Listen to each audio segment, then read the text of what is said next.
Hello बच्चा party, कैसे हैं आप? आई होप कि आप एकदम फिट एंड फाइन होंगे। और बच्चों, आज मैं आपके लिए लेकर आया हूँ करंट इलेक्ट्रिसिटी का लेक्चर नंबर 14। और आज का टॉपिक है, बहुत ही इंपॉर्टेंट टॉपिक है, बोर्ड के पॉइंट ऑफ व्यू से भी और कॉम्पिटिटिव एग्जाम्स के पॉइंट ऑफ व्यू से भी कुछ ना कुछ ज़रूर आता है, चाहे आपका बोर्ड एग्ज़ाम हो चाहे आपका कॉम्पिटिटिव एग्ज़ाम हो। तो आज का वो इम्पोर्टेंट टॉपिक है हमारा पोटेंशियोमीटर। क्या? पोटेंशियोमीटर।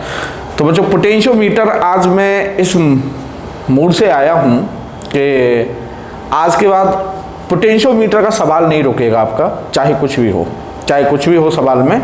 आप पोटेंशियोमीटर का सवाल बिना सोचे बिना समझे, मतलब कहते हैं ना, इजीली कंफर्टेबली आप उसका आंसर निकाल पाएंगे। तो आज मैं आपको एक ऐसा मास्टर फॉर्मूला बताऊंगा पोटेंशियोमीटर के लिए। क्या? Master formula. जैसे मास्टर की होती है ना कि आप उससे कोई भी ताला खोल दीजिए, वैसे ही एक मास्टर फार्मूला है, आप उससे कोई भी सॉल्यूशन, कोई भी प्रॉब्लम सॉल्व कीजिए। ठीक है, मतलब पोटेंशियोमीटर से रिलेटेड हर एक क्वेश्चन का आंसर होगा उस मास्टर फार्मूले के अंदर। क्लियर? तो लेट्स स्टार्ट बच्चों। पोटेंशियोमीटर, तो पोटेंशियोमीटर जैसा कि अगर हम इसका संधि विच्छेद करें, है ना, जैसे विद्यालय, तो पोटेंशियोमीटर का अगर हम संधि विच्छेद करते हैं तो पोटेंशियल मीटर मतलब पोटेंशियल नापने वाला। तो इस जैसा कि इसके नाम से ही पता चल रहा है कि भाई इसका काम क्या है। पोटेंशियल मतलब मेजर करेगा ये। ठीक है, तो सबसे पहले अगर मैं इसके काम की बात करूं बच्चों, तो potentiometer is a device used to measure EMF। what? EMF, electromotive force. Cell का EMF आपको याद होगा, हमने एक सेल के EMF, इंटरनल रेजिस्टेंस, इन सब चीज़ों के ऊपर, सेल के ऊपर मतलब एक पर्टिकुलर लेक्चर बनाया हुआ है। ठीक है, अगर आप में से किसी ने नहीं देखा है तो उसे देखें। ठीक है, तो आपका बेसिक क्लियर होगा। EMF of a given cell. तो पोटेंशियोमीटर से हम क्या मेजर कर सकते हैं? किसी भी सेल का EMF मेजर कर सकते हैं। ठीक है, एंड और भी कुछ कर सकते हैं। And to compare EMFs of cells means, suppose कीजिए हमारे पास दो सेल्स हैं और हमें नहीं पता कि उनमें से कौन से सेल का EMF ज़्यादा है और कौन से सेल का EMF कम है। तो हम पोटेंशियोमीटर की हेल्प से उन दोनों सेल्स के EMFs कंपेयर कर सकते हैं। ये पता कर सकते हैं कि भाई इस सेल का EMF कम है और इस सेल का EMF ज़्यादा है। और भी कुछ कर सकते हैं। It is also used to measure internal resistance, small r, जो सेल का इंटरनल रेजिस्टेंस है, हम उसको भी मेजर कर सकते हैं। तो पोटेंशियोमीटर तो बड़े काम का इंस्ट्रूमेंट है यार, बड़े काम की डिवाइस है। क्या क्या कर सकते हैं हम? सेल का EMF मेजर कर सकते हैं, हम दो सेल्स के EMFs को कंपेयर कर सकते हैं, हम किसी सेल का इंटरनल रेजिस्टेंस मेजर कर सकते हैं। तो ये तो बड़े काम की चीज़ है। तो मैं तो यही कहूँगा कि ये जो पोटेंशियोमीटर है, ये इलेक्ट्रिसिटी की दुनिया का अमिताभ बच्चन है। ये बच्चन साहब हैं साहब इलेक्ट्रिसिटी की दुनिया के। जैसे हमारे बच्चन साहब हैं ना कि उन्हें कोई भी रोल दे दो आप चाहे कुली बनवा लो साहब उन्हें, चाहे तांगे वाला बनवा लो, चाहे आप उन्हें फौजी बनवा लो, चाहे आप उन्हें पुलिस इंस्पेक्टर बनवा लो, कुछ भी बनवा लो, हर रोल में फिट हो जाते हैं। ठीक वैसे ही किसी एक रोल के लिए नहीं है ये, आप इसके मेनी रोल्स हैं। आप इससे EMF मेजर कर लीजिए, आप इससे दो सेल्स का EMF कंपेयर कर लीजिए, आप इससे किसी सेल का इंटरनल रेजिस्टेंस मेजर कर लीजिए। तो means potentiometer is a versatile device. ठीक है, तो काम पता चल गया भाई कि हम पोटेंशियोमीटर से ये कर सकते हैं। ठीक है, तो मैंने आपको जब last time Wheatstone bridge, metre bridge जब ये पढ़ाए थे, तो मैंने आपको एक बताया था, एक कॉमन स्ट्रेटेजी होती है जब भी हम किसी डिवाइस को या किसी इंस्ट्रूमेंट को स्टडी कर रहे होते हैं, तो उसकी एक कॉमन स्ट्रेटेजी है कि आप सबसे पहले बताएंगे भाई उसका काम क्या है, फिर उसके बाद हम उसकी कंस्ट्रक्शन की बात करते हैं। तो अब यहाँ पर हम आते हैं पोटेंशियोमीटर की कंस्ट्रक्शन। ठीक है, कंस्ट्रक्शन या सर्किट डायग्राम। ठीक है बच्चों, अब साहब ये भी आपका यूँ समझ लीजिए कि मीटर ब्रिज की तरह ही होता है। मीटर ब्रिज एक प्लाई बोर्ड के ऊपर पूरा सिस्टम होता है उसका, वैसे ही ये प्लाई बोर्ड के ऊपर है। और ये तो इसकी जो कंस्ट्रक्शन है वो मीटर ब्रिज से भी सिंपल होती है। उसमें तो भी कि एक एल शेप की मेटल स्ट्रिप ये है, एक एल शेप की मेटल स्ट्रिप, फिर एक यहाँ पर स्ट्रेट मेटल स्ट्रिप थी। तो यहाँ पर ऐसा कुछ नहीं है, यहाँ पे तो केवल एक वायर होता है। ठीक है, मीटर मतलब प्लाईबोर्ड के ऊपर एक वायर होगा और उस वायर की लेंथ 4 to 12 मीटर कुछ भी हो सकती है। ठीक है, 4 to 12 मीटर, ठीक है। जैसे मान लो ये बोर्ड है, ये भी तो एक प्लाई बोर्ड है ना, मैंने मान लो इसका इतना पोर्शन कट कर लिया, तो ये मेरे पास इतना प्लाई बोर्ड हो गया। अब यहाँ पर एक स्क्रू यहाँ पर होता है, एक स्क्रू ये, ठीक है, एक स्क्रू यहाँ पर, ये बहुत सारे स्क्रू लगे रहते हैं ऐसे और ऐसे यहाँ पर। तो एक 4 मीटर का वायर है सपोज करो, तो यहाँ से ये 1 मीटर होती है, तो 1, फिर वही वायर यहाँ से ऐसे जाएगा 2, फिर वही वायर यहाँ से ऐसे आएगा 3, फिर वही वायर यहाँ से आएगा 4। तो इस तरह से 1 2 3 4, अगर ऐसे 1 2 3 4 हैं तो 4 वायर है, 5 हैं तो 5 वायर पोटेंशियोमीटर है, 6 हैं तो 6 वायर पोटेंशियोमीटर है, 10 हैं तो 10 वायर पोटेंशियोमीटर है, ठीक है।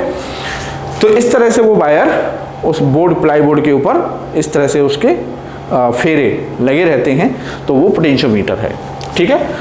हमने ये चाहे 4 वायर मीटर है, चाहे 6 वायर मीटर है, चाहे 12 वायर मीटर है, मतलब 6 वायर होगा तो इस तरह के 6 वायर होंगे, है ना, वायर एक ही है, वो उसके चक्कर हैं 1 2 3 4 ऐसे, ठीक है ना।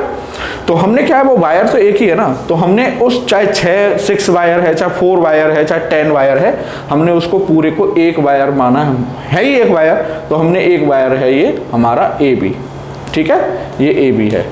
मीन्स अगर ये 4 वायर पोटेंशियोमीटर की बात होगी तो ये 4 मीटर लेंथ का होगा, अगर 6 वायर पोटेंशियोमीटर की बात होगी तो AB जो लेंथ है वो 6 मीटर होगी, एंड सो ऑन, ठीक है। तो कंस्ट्रक्शन की बात करते हैं बच्चों इसकी, तो इसमें क्या होता है कि consist a long resistive wire AB, potentiometer में एक लॉन्ग वायर है AB of length L about 4 to 12 metre, made up of manganin और कॉन्स्टेंटन। मैग्नीन और कॉन्स्टेंटन बच्चों क्या होते हैं, एलॉयज होते हैं, ठीक है। और ये बात मैंने आपको पोटेंशियोमीटर में भी बताई थी, ये बात मैंने आपको पोटेंशियोमीटर में भी बताई थी, और मैंने आपको जब हमने temperature dependence of resistivity and resistance पढ़ा था उस लेक्चर में भी ये बात मैंने बताई थी कि एलॉयज, जो इलेक्ट्रिसिटी के जितने भी अप्लायंसेज होते हैं, इलेक्ट्रिकल अप्लायंसेज होते हैं, उनमें हम एलॉयज की वायरिंग यूज क्यों करते हैं, तो उसके पीछे मैंने आपको लॉजिक भी दिया था, क्योंकि एलॉयज की जो रेसिस्टिविटी होती है वो टेम्परेचर के साथ ग्रेजुअली चेंज होती है, ग्रेजुअली इंक्रीज होती है, इसलिए हम एलॉयज की वायरिंग यूज करते हैं। तो मैग्नीन हो सकती है, कॉन्स्टेंटन हो सकती है, नाइक्रोम भी हो सकती है, मतलब कोई भी एलॉय होगी, ठीक है। जिस वायर जो ये वायर जिसका बना होगा वो कोई एलॉय होगी, ठीक है। And a battery of non EMF, ये आपकी कोई बैटरी, एक बैटरी है जिसका EMF हमको पता है कि ये 10 volt 12 volt 15 volt 8 volt whatever, ये हमको पता होगा कि ये इतने वोल्ट की बैटरी है, ठीक है। एंड इंटरनल रेजिस्टेंस R, और ये इस सेल का इंटरनल रेजिस्टेंस है R, ठीक है। ये आपकी की है K, और ये RH आपको दिख रहा होगा, ये RH, इसमें ये एरो लगा हुआ है। अगर किसी रेजिस्टेंस में, किसी कैपेसिटर में, किसी इंडक्टर में कहीं भी अगर इस तरह से एरो लगा हुआ है तो उसका मतलब आप जानते भी होंगे, उसका मतलब होता है कि वो वेरिएबल है। तो RH ये जो है आपका, ये रियोस्टेट होता है, एक डिवाइस, वायर बाउंड रजिस्टर होता है ये, ठीक है। अपने लैब में देखा भी होगा इसको। तो उसके ऊपर एक स्लाइडर होता है, उस स्लाइडर को आगे पीछे करके हम रेजिस्टेंस की वैल्यू चेंज कर सकते हैं। तो ये वही रियोस्टेट है, मतलब इससे हम ये जो रेजिस्टेंस है ये वेरिएबल रेजिस्टेंस है, हम इसको स्लाइडर को आगे पीछे करके रेजिस्टेंस की वैल्यू को चेंज कर सकते हैं, ठीक है। तो ये सब मिलके जो बनता है क्या क्या, AB वायर जो पोटेंशियोमीटर का वायर है, और ये नॉन EMF की सेल, इसका इंटरनल रेजिस्टेंस R, और ये रियोस्टेट वेरिएबल रजिस्टर, इनको मिला के जो एक सर्किट बनता है, उस सर्किट को हम बोलते हैं बच्चों primary circuit. Primary circuit, auxiliary circuit, ठीक है, या ड्राइवर सर्किट, कुछ भी बोल दो, है ना। प्राइमरी सर्किट, ऑक्सिलरी सर्किट या ड्राइवर सर्किट, ठीक है। किस किस को मिला के, इस सेल नॉन EMF का जो सेल है ये, ठीक है, इस सेल को हम ड्राइवर सेल भी बोलते हैं, और ये इंटरनल रेजिस्टेंस और ये आपका वेरिएबल रजिस्टर और जो पोटेंशियोमीटर वायर AB है, उनको मिला के जो सर्किट बनता है उसको हम बोलते हैं प्राइमरी सर्किट। अब बच्चों आया ये वाला पार्ट, ठीक है। तो दूसरे वाले पार्ट क्या है कि जो अननोन EMF है, मतलब जो सेल अननोन EMF वाला जो सेल है जिसका EMF हमको मेजर करना है, ये वो वाला सेल है, कैपिटल E वाला, ये वो सेल है जिसका EMF हमको मेजर करना है, ठीक है। तो one terminal of cell of unknown EMF is connected at one end of main circuit, ठीक है, and the other terminal at any point on the resistive wire through galvanometer, this forms secondary circuit. मतलब जो unknown EMF वाला cell है उसका positive terminal, जहां known का positive terminal connect है, मतलब ए टर्मिनल, ए पॉइंट पर कनेक्ट होंगे दोनों के, लेकिन जो दूसरा पॉइंट है वो एक गैल्वेनोमीटर से कनेक्ट किया, गैल्वेनोमीटर में दो टर्मिनल होते हैं, तो एक नेगेटिव कनेक्ट किया गैल्वेनोमीटर के एक टर्मिनल से, और दूसरा टर्मिनल ये जॉकी होती है बच्चों, यहाँ पर जो लास्ट मैंने आपको मीटर ब्रिज में बताया था, ये आपकी जॉकी है, ठीक है। तो दूसरा टर्मिनल आपका गैल्वेनोमीटर का किससे कनेक्ट है, जॉकी से, और वो जॉकी इस वायर पर लाइक मीटर ब्रिज, जैसे हम मीटर ब्रिज में करते थे कि उस जॉकी को हमें ऐसे ऐसे वायर पर कांटेक्ट कराते चलना है, और एक पॉइंट हमको ऐसा मिलता था जहां पर डिफ्लेक्शन 0 होता था गैल्वेनोमीटर में, हमें वही पॉइंट, वो यहाँ पर भी हमें वही पॉइंट ढूंढना है जहाँ इस गैल्वेनोमीटर में डिफ्लेक्शन 0 होगा, ठीक है। तो ये जो सर्किट बनता है अननोन सेल और गैल्वेनोमीटर को मिला के और पोटेंशियोमीटर के वायर को मिला के, ये जो एक सर्किट है, इस सर्किट को हम बोलते हैं सेकेंडरी सर्किट। तो यहाँ से एक चीज़ क्लियर हुई बच्चों कि पोटेंशियोमीटर में दो सर्किट होते हैं mainly, primary circuit and secondary circuit. Primary circuit की जितनी भी चीज़ें हैं वो हमको पता हैं, इतना समझ लीजिए। प्राइमरी सर्किट में जितनी भी चीज़ें हैं वो हमें पता है, प्राइमरी सेल के ईएमएफ, प्राइमरी सेल के सेल का इंटरनल रेजिस्टेंस, रिओस्टेट का रेजिस्टेंस, ठीक है, वो सब हमको नॉन है। और अननोन थिंग्स, मतलब जैसे अननोन सेल का ईएमएफ है, वो जो होगा वो सेकेंडरी सर्किट में होगा। तो this is the construction of potentiometer, ठीक है। अब आते हैं बच्चों, जो इसका पोटेंशियोमीटर की जो प्राण वायु है ना, कहने का मतलब पूरे पोटेंशियोमीटर टॉपिक का जो हार्ट है, मतलब जहाँ से आपसे क्वेश्चंस अराइज होते हैं, जहाँ से क्वेश्चन पूछे जाते हैं, और वो आपका जो हार्ट ऑफ पोटेंशियोमीटर है एज पर माय ओपिनियन, वो है, उसको हम बोलते हैं principle of potentiometer, principle of potentiometer. तो आप इसको केयरफुली समझना, और बहुत सिंपल है, बहुत सिंपल है, बहुत मज़ेदार है, एक बार में समझ में आ जाएगा आपके, गारंटी है मेरी। देखिए ये ए बी वायर है वो वाला, ठीक है, वैसे कोई भी वायर ले लो, ठीक है, ए बी ये कोई वायर है, और ये वायर एक ईएमएफ और आर इंटरनल रेजिस्टेंस के सेल से, और ये आपका रिओस्टेट का रेजिस्टेंस RH से कनेक्ट है, ठीक है।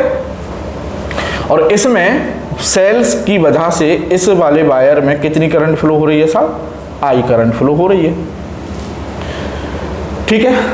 अब साहब करंट फ्लो हो रही है A से B की तरफ, तो जाहिर सी बात है A और B के बीच पोटेंशियल डिफरेंस होगा, तभी तो करंट फ्लो होगी। अब मैंने इस वायर पर कहीं एक पॉइंट ले लिया बच्चों, ये C, ये दिख रहा होगा आपको पॉइंट C, पॉइंट ले लिया मैंने, ठीक है। तो उसने पूछा कि what is the potential difference between A and C, what is the potential difference between A and C। तो कोई भी दो पॉइंट के बीच हमें रजिस्टर है भाई, ये भी तो रेजिस्टेंस ही है, तो रेजिस्टेंस में करंट फ्लो होती है, कौन सी लॉ के अकॉर्डिंग फ्लो होती है, ओम्स लॉ के अकॉर्डिंग फ्लो होती है। तो A और C के बीच जब मैं पोटेंशियल डिफरेंस बताऊंगा, तो potential difference between points A and C, तो V is equal to, as पर Ohm's law, V is equal to IR होता है, तो I तो करंट हो गई, AC पार्ट में कितनी करंट फ्लो हो रही है, I। अब ये जो R होगा बच्चों, ये R वो है जिन दो पॉइंट्स के बीच वायर आ रहा है, कहने का मतलब L लेंथ आ रही है सपोज इस वायर की, A और AC जो लेंथ है वो कितनी L, तो this is the resistance of length L। ये पूरे वायर का रेजिस्टेंस नहीं है, अब मतलब जिन दो पॉइंट्स के बीच आप पोटेंशियल डिफरेंस पता कर रहे हो, उन दो पॉइंट्स के बीच कितना रेजिस्टेंस है, ये वो रेजिस्टेंस है, ठीक है ना।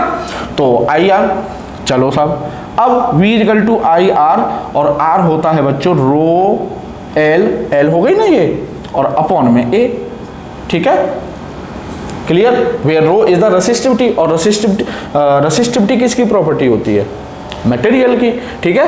A क्रॉस सेक्शनल एरिया इस वायर का, A क्या है, क्रॉस सेक्शनल एरिया है, ठीक है। तो यूनिफॉर्म थिकनेस का अगर वायर है ना, अगर ये यूनिफॉर्म थिकनेस का वायर है, मतलब क्रॉस सेक्शनल एरिया कांस्टेंट है, मटेरियल आपका एक है थ्रू आउट द लेंथ, है ना। ऐसा नहीं है कि साहब यहाँ तो हमने तार लगा रखा है एल्यूमिनियम का, यहाँ कॉपर का लगा दिया, यहाँ किसी और का लगा दिया, एलॉय का लगा, नहीं नहीं नहीं, पूरा एक ही मेटल है, ये पूरा एक ही मटेरियल है, मतलब पूरा नाइक्रोम है या फिर पूरा मैग्नीन है या फिर पूरा कॉन्स्टेंटन है, ठीक है। तो एक ही मटेरियल है तो फिर तो रो भी कांस्टेंट हो गया, एरिया कांस्टेंट है ही, ठीक है। तो करंट भी, क्योंकि कांस्टेंट वोल्टेज है तो करंट भी कांस्टेंट है। It means B equal to, हम इसको ऐसे ले सकते हैं आई रो अपॉन ए, ठीक है, और ये हो गया आपका एल। आई रो अपॉन ए बच्चों एक कांस्टेंट है, इस कांस्टेंट को मैं लिख सकता हूं के, मैंने ये लिख दिया के, और इन टू में एल आपका, तो V equal to K L, है ना। तो ये क्या निकल के आया था, V is directly proportional to L। ओहो हो, ये तो बड़े गजब का पॉइंट निकला भाई, प्रिंसिपल आ गया बच्चों, ये प्रिंसिपल आ गया सिंपल। पूरी मतलब पोटेंशियोमीटर की थ्योरी इस बात के ऊपर डिपेंड है। इस बात को दिमाग में, इस बात को अपने मगज में भर लो, समझ लो कि नैया पार हो गई पोटेंशियोमीटर, ठीक है। हाँ, अभी मास्टर फॉर्मूला नहीं आया, ये शुरुआत है ना। मतलब उस मास्टर फॉर्मूले के पीछे भी यूँ चलोगे, यही है, यही पॉइंट है, ठीक है। अभी मास्टर फॉर्मूले पर भी आएंगे। कुल मिला के पोटेंशियोमीटर का सवाल नहीं रुकेगा। पोटेंशियोमीटर अभी तक आपने, अगर आपने पोटेंशियोमीटर पढ़ रखा है तो आप देखते होंगे कि पोटेंशियोमीटर का सवाल पढ़ते पढ़ते पढ़ते पढ़ते समझ में नहीं आता ये कह क्या रहा है, दे क्या रखा है, निकालूं क्या, कैसे निकालूं। कभी ट्राई करना, ठीक है ना। और जिन्होंने पढ़ रखा होगा, जिन्होंने करने की कोशिश भी की होगी, वो समझ भी रहे होंगे कि हाँ ये सर सही कह रहे हैं, ठीक है। तो V equal to I R, I R हो गया rho L upon A, R किसका है, पार्ट AC का रेजिस्टेंस है ये, ठीक है। आई रो अपॉन ए कांस्टेंट हो गया, B equal to K L हो गया, के कांस्टेंट है तो B directly proportional to L, where L is the distance between A and C। तो बच्चों मैथमेटिक्स बोलता है, मैथमेटिक्स कह रहा है कि दो किसी वायर में अगर यूनिफॉर्म करंट फ्लो हो रही है, शब्दों पर ध्यान दें, अगर किसी वायर में यूनिफॉर्म करंट फ्लो हो रही है तो उस वायर के कोई भी दो पॉइंट अगर हम लेते हैं तो उनके बीच जो पोटेंशियल डिफरेंस होगा वो उनके बीच की लेंथ के, उनके बीच की डिस्टेंस के डायरेक्टली प्रोपोर्शनल होगा। मतलब दो पॉइंट्स के बीच की डिस्टेंस जितनी ज़्यादा होगी पोटेंशियल डिफरेंस उतना ही ज़्यादा होगा। जैसे अभी जैसे मैंने ये A और C लिए, अब सपोज करो मैं एक पॉइंट यहाँ पर ले लूँ D, ठीक है। तो अब A और C, अब A और D दो सिचुएशन है, A और C के बीच बताना है मान लो, और A और D के बीच बताना है। तो A और D के बीच डिस्टेंस ज़्यादा हो गई, तो मतलब A और D के बीच पोटेंशियल डिफरेंस A और C से ज़्यादा होगा, ठीक है। मान लो मैं E ले लेता हूँ यहाँ पर, तो A और E के बीच पोटेंशियल डिफरेंस और ज़्यादा हो जाएगा क्योंकि डिस्टेंस और ज़्यादा बढ़ गई, ठीक है। तो सबसे ज़्यादा पोटेंशियल डिफरेंस बच्चों बताइए किस किस के बीच होगी, A और B के बीच, क्योंकि इस केस में मैक्सिमम से मैक्सिमम डिस्टेंस A और B के बीच है, तो A और B के बीच जो पोटेंशियल डिफरेंस होगा वो मैक्सिमम होगा। So this is the principle of potentiometer, ठीक है। तो इसको अगर मैं ये आपने कर लिया होगा तो इसको मैं मिटा देता हूँ, ठीक है। और मैं इसको प्रिंसिपल को वर्ड्स में लिखना जरूरी है, ठीक है। तो मैं इसको वर्ड्स में लिख देता हूँ। क्या लिखना है कि if a wire of uniform area, if a wire of uniform area, if a wire of uniform area of cross section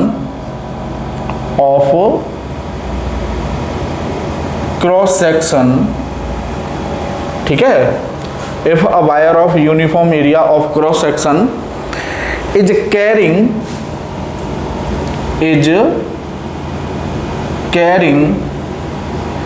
a constant current, then the potential difference PD, then the potential difference between any two points is directly proportional to the distance between them. तो ये हो गया आपका words में principle of potentiometer कि अगर किसी wire में, अब शब्दों का खेल है बच्चों, ठीक है, ये कंडीशन कब है कि V directly proportional to L होगा, ये कब है, जब wire uniform cross sectional area का हो और वायर में जो करंट है वो कांस्टेंट हो। ध्यान से, ये जो जेई वगैरह वाले होते हैं ना, ये जो पेपर सेट करते हैं, वो इस तरह से पेपर बनाता है बच्चों कि उसे पता होता है कि आपको ये दिमाग में चिपका हुआ है, और कई बार ये भी होता है कि आपको यही नहीं पता होता कि ये प्रिंसिपल है कब। समझ रहे हैं? बस हमको बस बता दिया कि B directly proportional to L होता है, बस। अब पेपर में मान लो उसने नॉन यूनिफॉर्म क्रॉस सेक्शन कर दिया, अक्सर करता है, वो वही काम करेगा जो आपने नहीं सीखा होता है, इतना समझ लीजिए, ठीक है। अब उसने कर दिया नॉन यूनिफॉर्म क्रॉस सेक्शन का वायर, या नॉन करंट को वेरिएबल कर दिया। अब आपको इतना तो आप तो बस ये समझो कि B directly proportional to L होता है, चाहे कुछ भी हो। नहीं, B directly proportional to L तभी होगा जब ये दो सिचुएशन होंगी, ठीक है। तो ये हो गया सब आपका। अभी इस पर भी क्वेश्चन आएंगे कि अगर क्रॉस सेक्शनल एरिया यूनिफॉर्म क्यों रखा जाता है पोटेंशियोमीटर वायर का, सब सारी चीज़ें आएंगी, ठीक है ना। एक एक करके सब चुन चुन के मारेंगे। शोले, जैसे शोले में वो गब्बर, और नहीं, वो धर्मेंद्र कहता है ना कि चुन चुन के मारेंगे, एक एक को मारूंगा, चुन चुन के मारूंगा, तो वही काम होगा सब, ठीक है ना। तो ये हो गया साहब प्रिंसिपल। अब साहब एक और चीज़ आती है जहाँ से, अब मैं इसको रब कर दूं, ये तो आपने कर लिया होगा। तो देखिए एक और कॉन्सेप्ट है, ये आपका है ना V equal to K L, तो इसको हम ऐसे भी तो लिख सकते हैं, V upon L is equal to K, लिख सकते हैं ना। और आपको ध्यान हो पोटेंशियल डिफरेंस अपॉन डिस्टेंस क्या होता था, इलेक्ट्रिक फील्ड या पोटेंशियल ग्रेडियंट, है ना। तो आप ये भी देखें, इसको क्या बोलते हैं हम, पोटेंशियल ग्रेडियंट। पोटेंशियल ग्रेडियंट का मतलब change in potential per unit distance या change in potential per unit length. Clear? ये हम इलेक्ट्रोस्टैटिक्स में पढ़ चुके हैं, change in potential per unit length. Clear? तो और ये क्या है आपका, एक कांस्टेंट है, के कांस्टेंट ही तो था, ठीक है। तो हम इसको ऐसे भी कह सकते हैं कि अगर किसी वायर में अगर कोई यूनिफॉर्म क्रॉस सेक्शनल एरिया का वायर है और उसमें कांस्टेंट करंट फ्लो हो रही है, ठीक है, if wire is of uniform cross sectional area and a constant current is flowing, then the potential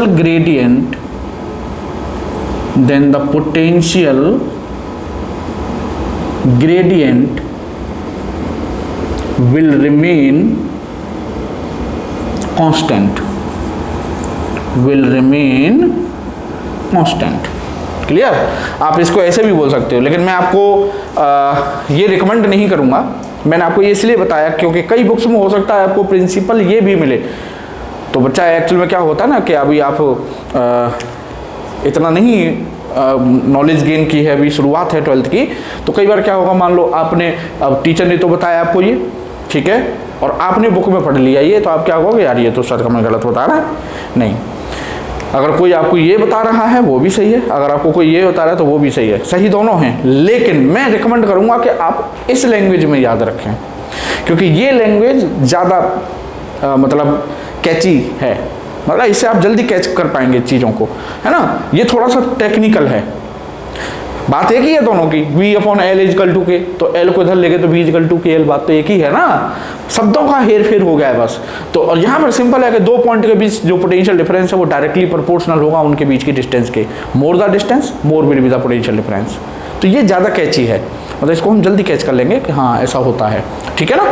तो ये हो गया साहब पोटेंशियल ग्रेडियंट। अब साहब अब मैं इसको भी रफ कर देता हूँ, ये तो कर लिया होगा आपने, ठीक है, चलो मिटा देता हूँ मैं इसे। अब आते हैं साहब पोटेंशियल ग्रेडियंट पर, क्योंकि ये जो पोटेंशियल ग्रेडियंट की जो कहानी है एक्चुअल में यही समझनी है हमें, है ना। ये समझ में आ गई तो समझ लो पूरा पोटेंशियोमीटर हो गया। पोटेंशियोमीटर में कुछ नहीं है फिर। तो अब आते हैं साहब पोटेंशियल। अब हम मास्टर फॉर्मूले की तरफ बढ़ रहे हैं बच्चों। कौन से फॉर्मूले की तरफ? Master formula. तो पोटेंशियल ग्रेडियंट है हमारी के, ठीक है साहब। तो K is equal to, by definition है हमारी K is equal to V upon L। तो अब हम पूरे वायर की बात कर रहे हैं बच्चों। भाई इस पूरे वायर की जो लेंथ है वो है कैपिटल L, ठीक है। और A और B के बीच जो पोटेंशियल डिफरेंस है वो है V। तो पोटेंशियल ग्रेडियंट क्या हो जाएगी? V upon L। ये B अब क्या है? जो पोटेंशियोमीटर का वायर है उसके जो दो एंड्स हैं A एंड B, उनके बीच का पोटेंशियल डिफरेंस है। और L A से लेके B तक जितनी भी टोटल लेंथ है, 4 metre 5 6 metre up to 12 metre जो भी लेंथ है ये वो है टोटल लेंथ मतलब, ठीक है। अब याद नहीं रहेगा तो आप इसे लिख लीजिए, total length of the potentiometer wire, ठीक है। और ये है आपका potential difference between ends A and B। वो जो A और B हैं ये उनके बीच का पोटेंशियल डिफरेंस है, ठीक है ना। अब साहब कोई भी मतलब चीज़ बच्चों आधी अधूरी मत पढ़ा कीजिए। पता है किसी महान पुरुष ने कहा होगा, ठीक है, किसी ने कहा है कि ज्ञान नहीं है वो ज़्यादा बेटर है। किससे? अधूरे ज्ञान से। आधा ज्ञान आधा अधूरा ज्ञान किसी को है ना, तो उससे बेटर वो है। मैं उसको बेटर मानता हूँ जिसने मतलब जो जानता ही नहीं है कुछ। कम से कम उसे ये तो है कि भाई मैं कुछ जानता नहीं, मुझे तो जो भी है सब सीखना ही है। लेकिन जो अधूरा ज्ञान लेके घूमते रहते हैं ना, वो मामला बड़ा ख़राब रहता है, ठीक है। तो ये हो गया साहब। अब मैथमेटिक्स बोलता है बच्चों। तो V इक्वल टू, इसमें करंट फ्लो हो रही है पूरे वायर में I, हाँ या ना। और इन दोनों पॉइंट्स के बीच पोटेंशियल डिफरेंस है V। तो according to Ohm's law V equal to IR, ठीक है। V इक्वल टू IR, तो V इक्वल टू IR लिख सकता हूं मैं, और अपॉन में L है ही। अब ये R किसका है? मैंने अभी आपको बताया था R किसका होता है? जिन दो पॉइंट्स के बीच पोटेंशियल डिफरेंस की बात कर रहे हैं। तो अब हम A और B के बीच पोटेंशियल डिफरेंस की बात करके गए हैं। इसका मतलब A से लेके B तक टोटल जितना भी रेजिस्टेंस है, मतलब टोटल लेंथ का wire resistance IR upon L।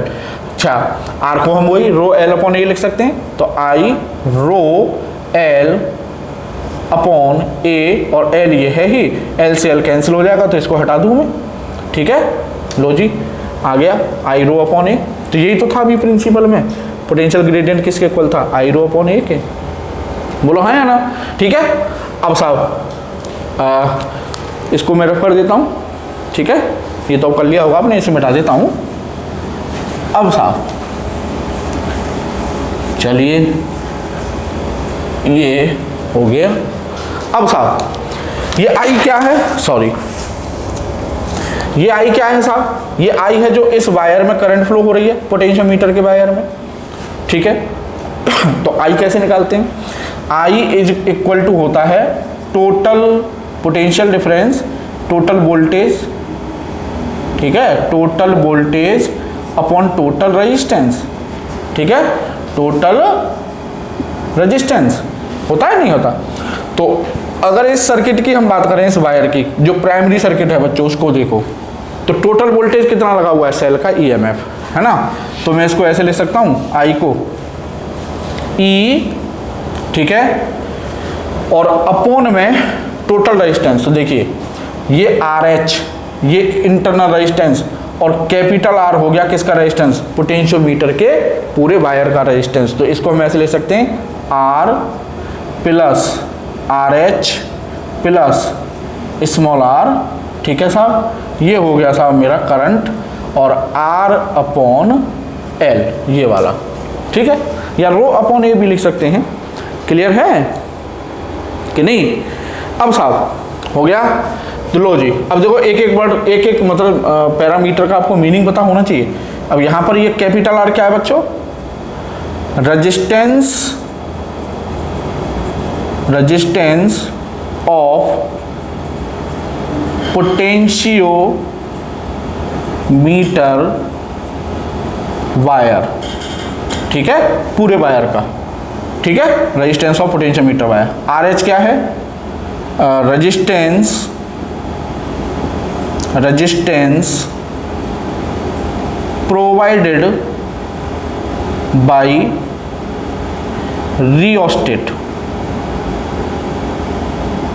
ठीक है साहब। और ये आर क्या है? इंटरनल रेजिस्टेंस ऑफ द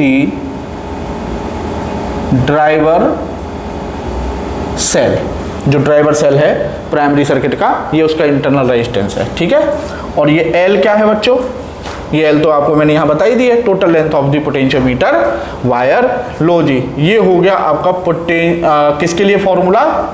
किसके लिए फॉर्मूला हो गया बच्चों? पोटेंशियल ग्रेडियंट के लिए, पोटेंशियल ग्रेडियंट के लिए, ठीक है साहब। अब साहब यूँ समझ लो कि मास्टर फॉर्मूले पर आप पहुंच गए, बस यूँ समझ लो कि यही मास्टर फॉर्मूला है आपका एक तरह से, ठीक है, यही क्या है आपका मास्टर फॉर्मूला, ठीक है। अब देखो बच्चों, इस मास्टर फॉर्मूले के अंदर आपके हर एक क्वेश्चन का जवाब है ना। जैसे आपसे कोई क्वेश्चन पूछेगा कि भाई बताओ, अगर हम पोटेंशियोमीटर वायर, पोटेंशियोमीटर का जो वायर है, अगर उसकी लेंथ को इंक्रीज कर दें, अगर उसकी लेंथ को इंक्रीज कर दें, एल को, कैपिटल एल को इंक्रीज कर दें, तो बताओ पोटेंशियल ग्रेडियंट पर क्या इफेक्ट पड़ेगा? तो अब आप जाइए मास्टर फॉर्मूले के पास, ये पोटेंशियल ग्रेडियंट है, potential gradient length of potentiometer wire के इन्वर्सली प्रोपोर्शनल है। कहने का मतलब एल बढ़ेगी तो के घटेगी, तो आप कहेंगे कि पोटेंशियल ग्रेडियंट डिक्रीज हो जाएगी, ठीक है।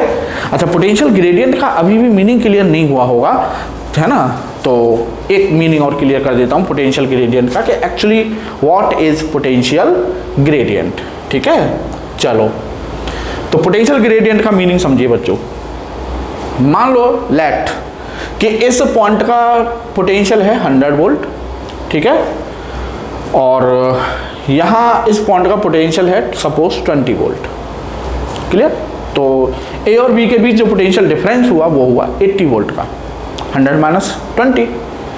पोटेंशियल ग्रेडियंट बाय डेफिनेशन है बी अपॉन एल, मतलब drop in potential per unit length, है ना।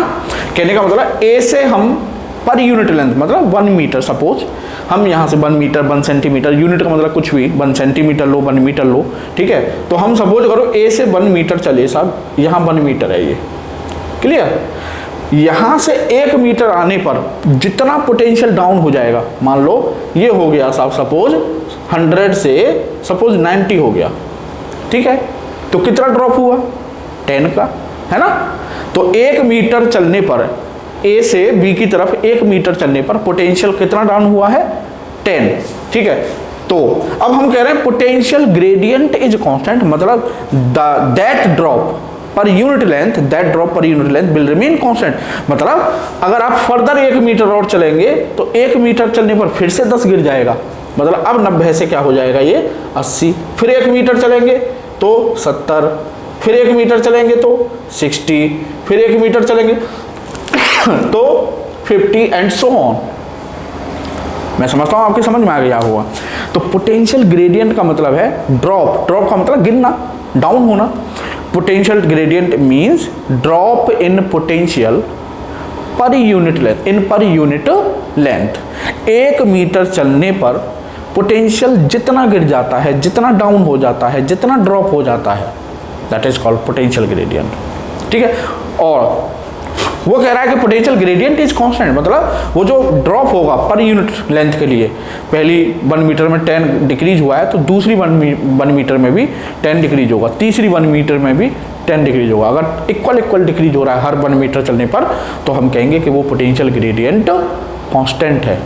अगर वो कह रहा है पोटेंशियल ग्रेडियंट इज वेरिएबल, तो वेरिएबल का मतलब है पहले में 10 का ड्रॉप हुआ है तो हो सकता है दूसरे में 8 का हो, 12 का हो, मतलब कुछ भी अलग होगा, समझिए। अगर ऐसा हो रहा है कि किसी में 10 का हो रहा है, किसी में 8 का, किसी में 20 का, किसी में 12 का ड्रॉप तो समझिए कि वो पोटेंशियल ग्रेडियंट नॉन यूनिफॉर्म है।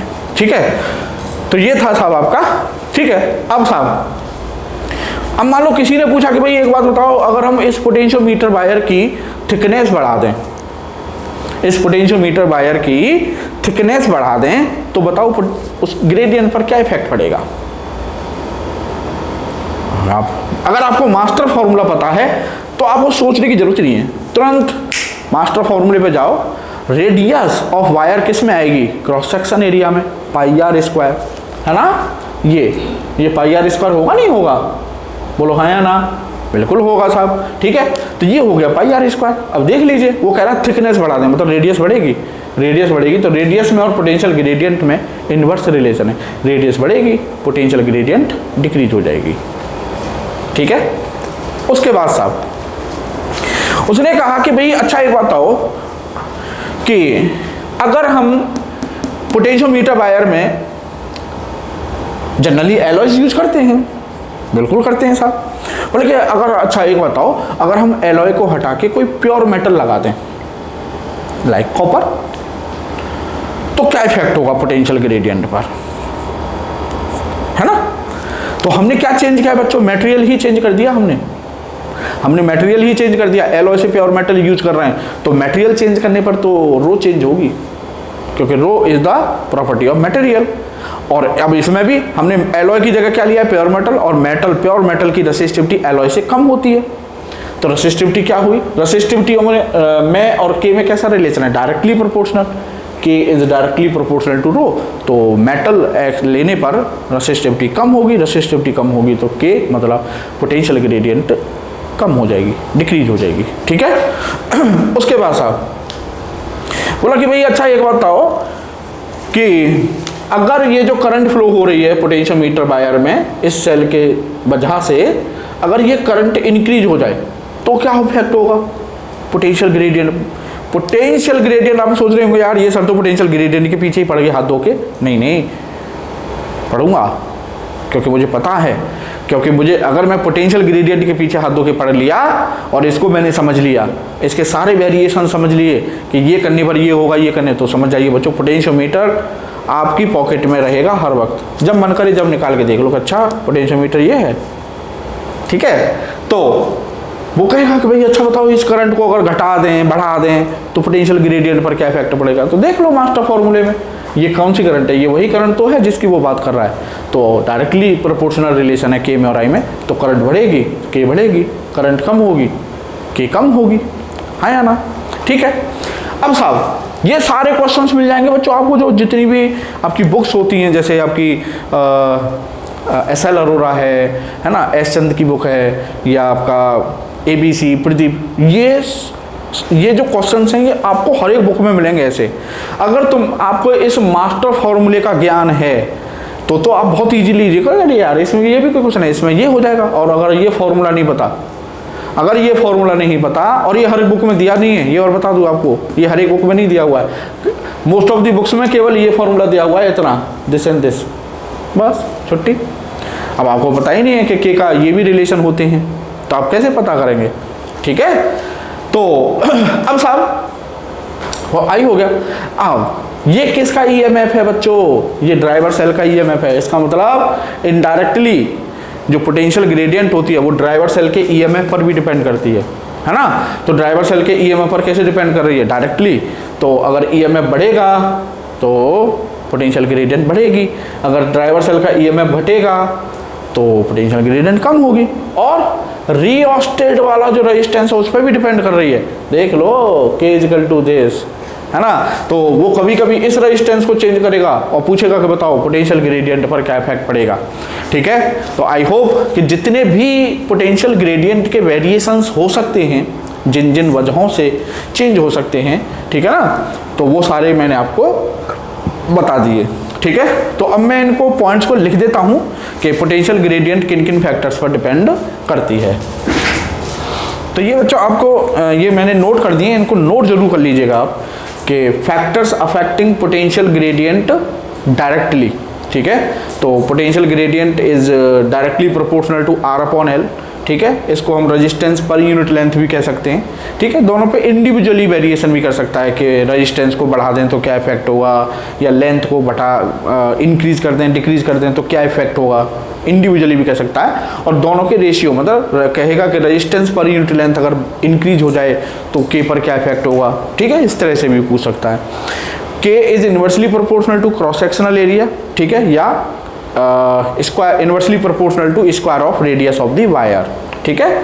और K is directly proportional to rho resistivity and K is directly proportional to I, जो पोटेंशियोमीटर के वायर में करंट फ्लो हो रही है वो। फिर ये आपका इनडायरेक्टली मतलब factors affecting potential gradient indirectly, है ना। तो पोटेंशियल ग्रेडियंट ड्राइवर सेल के EMF पर भी डिपेंड करती है, K is directly proportional to E, and potential gradient जो रियोस्टेट रेजिस्टेंस प्रोवाइड करता है उस पर भी डिपेंड करती है। तो क्योंकि वो नीचे आ रहा है मतलब इनवर्स है, ठीक है, तो रियोस्टेट से अगर हम रेजिस्टेंस को बढ़ा देंगे तो पोटेंशियल ग्रेडियंट डिक्रीज हो जाएगी। तो ये आपको ये है साहब हमारा, समझिए, मास्टर फॉर्मूला, यही है साहब आपका मास्टर फॉर्मूला। आपके पास हर क्वेश्चन का जवाब होगा अगर आपके माइंड में ये एक फॉर्मूला है तो। और ये फॉर्मूला भी रटने की चीज़ नहीं है, केवल आपको ये याद रखना कि K is equal to B upon L होता है, फिर तो B is equal to I R होता है upon L, R is equal to rho L upon A होता है, ठीक है, फिर I is equal to total voltage upon total resistance होता है। बन गया, रटना कुछ नहीं है, ठीक है ना। तो अब बढ़ते हैं साहब हम आगे। तो बच्चों अब आते हैं एप्लीकेशंस ऑफ पोटेंशियोमीटर। तो एप्लीकेशंस मतलब जो सेल से हमने बताया था कि पोटेंशियोमीटर के काम क्या हैं कि हम EMF मेजर कर सकते हैं, दो सेल्स की EMF कंपेयर कर सकते हैं, इंटरनल रेजिस्टेंस मेजर कर सकते हैं। तो अब बात आती है how to measure EMFs, how to compare two EMFs and how to measure internal resistance. तो सबसे पहला एप्लीकेशन है हमारा to determine EMF of a cell, ठीक है। तो ये सिंपल सर्किट है बच्चों, है ना। अच्छा, हो सकता है बुक्स में आपका बड़ा अजीबोगरीब डायग्राम दिया होगा पोटेंशियोमीटर का, ऐसे यूं यूं ऐसे करके, ऐसे फिर ऐसे वाया फिर ऐसे यूं। तो टेंशन नहीं लें, टेंशन ना लें, ठीक है, आप सिंपल ये डायग्राम बनाएं, ठीक। तो ये आपका AB वायर है, पोटेंशियोमीटर वायर, ठीक है। और ये आपका ड्राइवर सेल, मतलब आपके ये प्राइमरी सर्किट मैंने नीचे बना दिया है, ठीक है ना, मतलब आप कंफ्यूज हो जाओ कि ऊपर वाला प्राइमरी, ऐसा ऊपर नीचे से मतलब नहीं होता है, ठीक है। तो ये ड्राइवर सेल, ये उसका इंटरनल रेजिस्टेंस, ये की, ये रियोस्टेट वाला रेजिस्टेंस हो गया।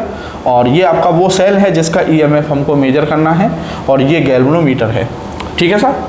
तो मीटर ब्रिज हमें याद ही है। तो मीटर ब्रिज वाले केस में जैसे हम करते थे ना कि जॉकी को लेते थे, ये जॉकी है तो जॉकी को पहले यहाँ इस पॉइंट पर रखते थे, तो हम देखते थे कि यहाँ पर डिफ्लेक्शन आ रहा है गैल्वेनोमीटर में, है ना। फिर इधर चलते थे, इधर A से B की तरफ चलते जाएंगे धीरे धीरे उठाओ के, है ना। उसको स्लाइड नहीं कराना है वायर पर। स्लाइड क्यों नहीं कराना है? क्योंकि अगर आप वायर पर जॉकी को ऐसे स्लाइड कराते हुए चलेंगे तो वायर भाई स्लाइड होगा, तो फ्रिक्शन की वजह से रब होगा, रब की वजह से जो है वो घिसेगा, तो क्या होगा, कहीं वायर पतला हो जाएगा, कहीं मोटा हो जाएगा, मतलब जो उसकी यूनिफॉर्मिटी है क्रॉस सेक्शनल एरिया की वो ख़त्म हो जाएगी। और वो अगर ख़त्म हो गई तो पोटेंशियल ग्रेडियंट फिर आपकी कांस्टेंट नहीं रहेगी। समझ गए?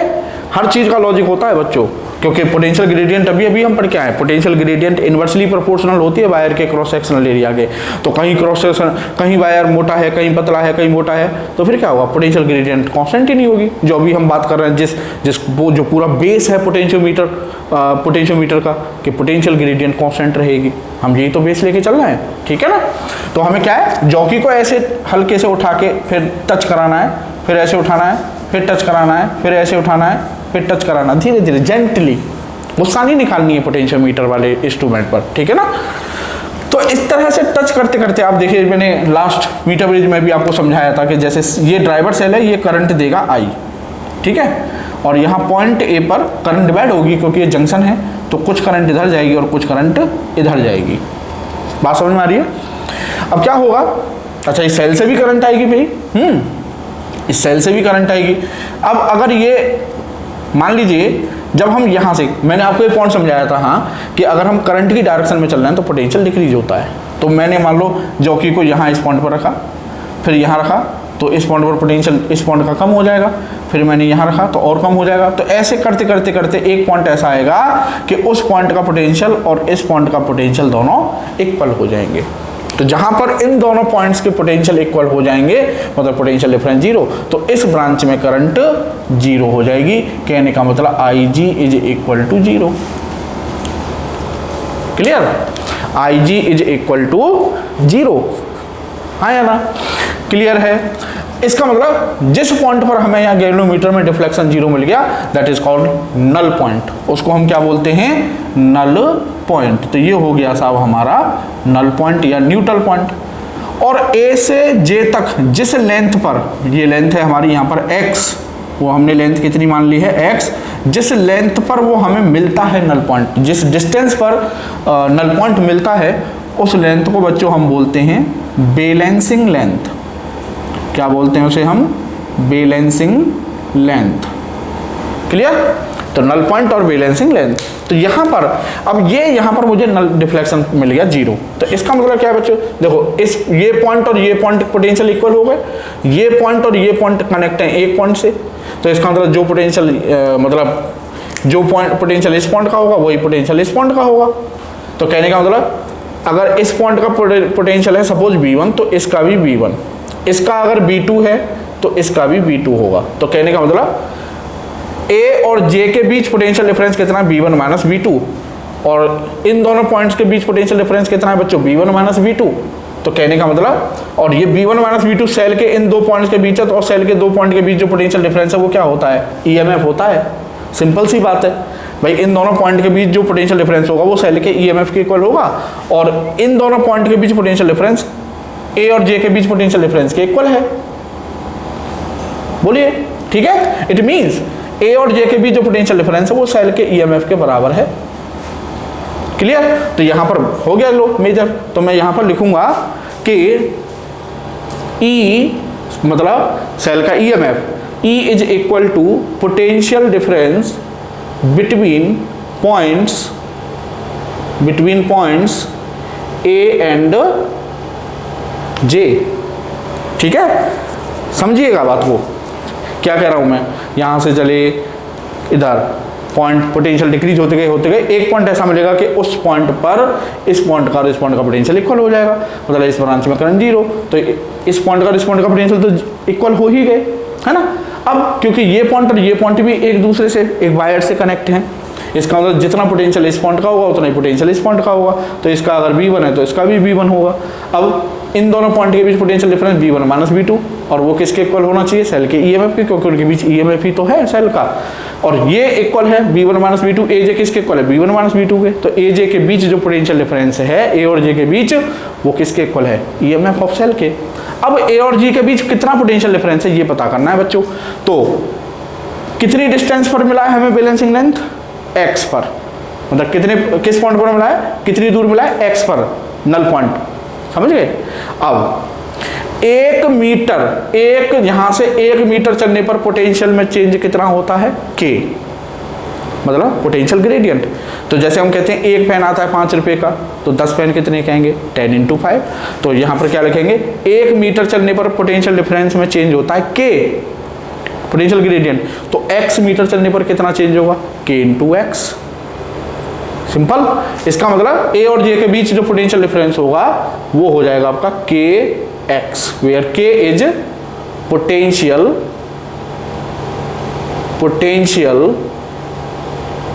ग्रेडियंट। ठीक है? तो अब E is equal to KX हो गया साहब। यहां से लो जी, एक फॉर्मूला तो ये हो गया। अब K की वैल्यू मैंने अभी मास्टर फॉर्मूला लिखा था, वो सारे फॉर्मूले लिख दो। तो K को हम ऐसे भी लिख सकते हैं V/L और इंटू x। इसको हम ऐसे भी लिख सकते हैं IR/L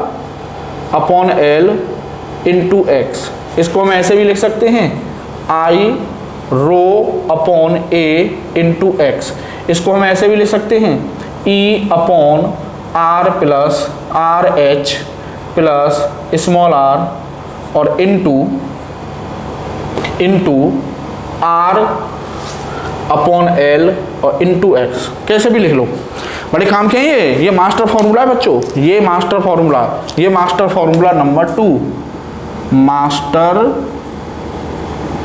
फॉर्मूला नंबर 2। ठीक है, ये मास्टर फॉर्मूला नंबर 2 हो गया साहब। अब साहब, अब देखिए ये क्या कह रहा है, मैथमेटिक्स बोलता है ना, ये समझ में आ गया ना, आ गया होगा मुझे उम्मीद है ना। तो अब देखो ये मैथमेटिक्स बोल रहा है, ये बी कौन सा है, ड्राइवर सेल का, है ना, जो हमने अप्लाई किया है ना, जो ए और बी के बीच पोटेंशियल डिफरेंस है, एल पूरे वायर की लेंथ है, और एक्स क्या है, जिस डिस्टेंस पर हमको नल पॉइंट मिला है। तो ये कह रहा है, मैथमेटिक्स बोलता है कि सेल का ईएमएफ ई डायरेक्टली प्रोपोर्शनल है एक्स के। ओहो हो, ये तो बड़े गजब का पॉइंट निकला बच्चों, E directly proportional to X. कहने का मतलब जिस सेल के लिए ये बैलेंसिंग लेंथ जितनी ज़्यादा होगी, मतलब उस सेल का ईएमएफ उतना ही ज़्यादा है।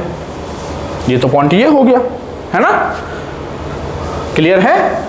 जिस सेल के लिए बैलेंसिंग लेंथ ज़्यादा है, X is more, E will be more, X is large, E will be large.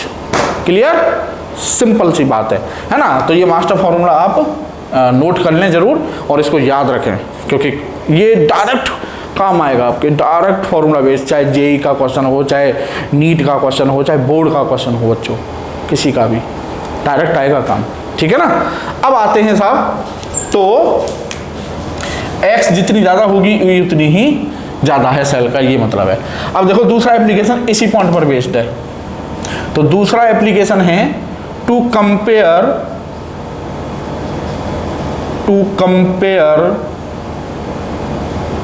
EMFs of two cells, EMFs of two cells। ठीक है साहब। तो अब देखो बस सर्किट बनाना है थोड़ा सा। ये एक सेल लिया मैंने, ठीक है, E2 EMF है इसका। ये मैंने दूसरा सेल लिया साहब, ठीक है, और इसको मैंने ऐसे लिया, और इसको मैंने साहब ऐसे लिया सपोज। क्लियर। और आपका ये हो गया साहब पोटेंशियोमीटर वायर, ये गैल्वेनोमीटर,